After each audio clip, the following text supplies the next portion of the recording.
आदाब नाजरीन, इस वक्त की बड़ी खबर रायबरेली से है। नौकर ही निकला बुजुर्ग महिला का हत्यारा। नौकर, पिता, पुत्र और भतीजे ने सोने चांदी के आभूषण और नकदी के लिए बुजुर्ग महिला की गला रेत कर हत्या कर दी। हत्यारों को महज 6,000 रुपए ही हाथ लगे। तीनों इतने शातिर थे कि वारदात से पहले ही सीसीटीवी कैमरे की लोकेशन देखकर दोबारा उस रास्ते से गए जो कैमरे की जद से बाहर था। पुलिस ने इस ब्लाइंड मर्डर को बेजीन टेस्ट से खोला है।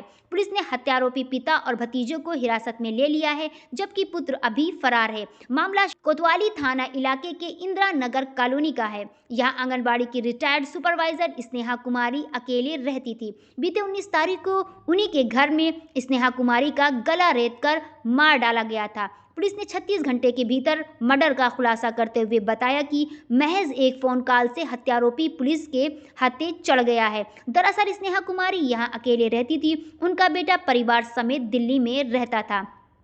सीसीटीवी में मर्डर के संभावित समय पर जो लोग भी दिखाई दे रहे थे, उन सब से पुलिस ने पूछताछ कर ली थी और पुलिस बेनतीजा रही। ऐसे में पुलिस की खोजबीनी में स्नेहा कुमारी और उनकी बहू के बीच हुई आखिरी कॉल पुलिस के लिए सबसे बड़ी लीड बन गई। दरअसल स्नेहा कुमारी ने बहू से कहा था कि बगल का प्लाट साफ कराने के लिए पाल ने नए मजदूर भेजे हैं, इसीलिए सुबह से माला भी नहीं कर पाई। पुलिस ने इसी आधार पर शहर भर के पाल नामी व्यक्तियों को खंगालकर सब पर बेजीन टेस्ट अप्लाई किया तो उसे कप्तान का पुरवा निवासी राम राजपाल का सफलता मिल गई।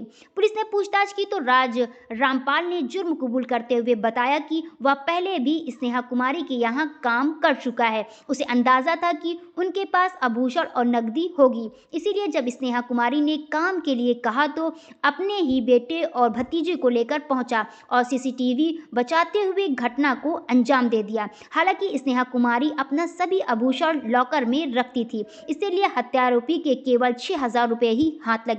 पुलिस ने राम राजपाल और भतीजे को गिरफ्तार कर हत्या में चाकू और खून आलूद कपड़े बरामद कर लिया है, जबकि पुत्र विकास की तलाश जारी है। रायबरेली से मोहम्मद इसराइल की रिपोर्ट।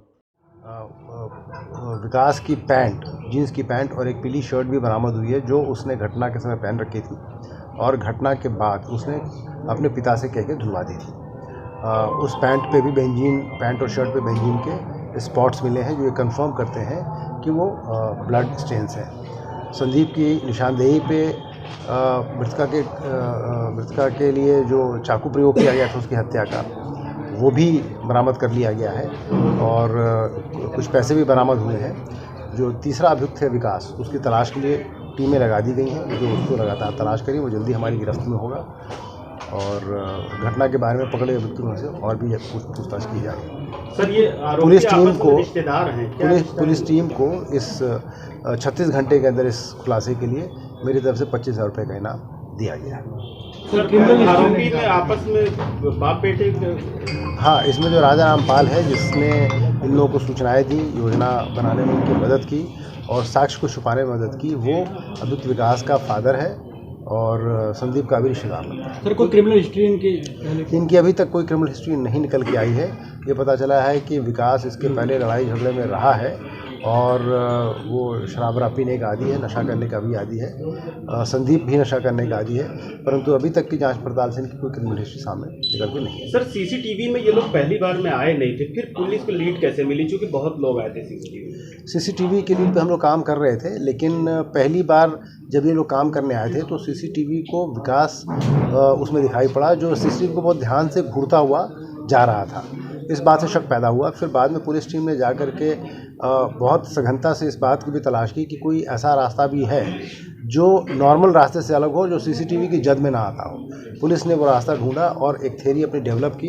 बाद में जब मुलजिम पकड़े गए तो ये समझ में आया कि पहली बार चूँकि विकास ने सीसीटीवी कैमराज को ताड़ लिया था, उसको मालूम था कि इस रास्ते से जाने पे वो सीसीटीवी के कवरेज में आ जाएंगे, तो उन्होंने फिर दूसरा रास्ता चुना। सीढ़ियों के किनारे से निकल कर वो इस तरह से गए कि सीसीटीवी की जद में नहीं आ पाए। एक मीडिया प्रभारी हैं अपने भाजपा में, उन्होंने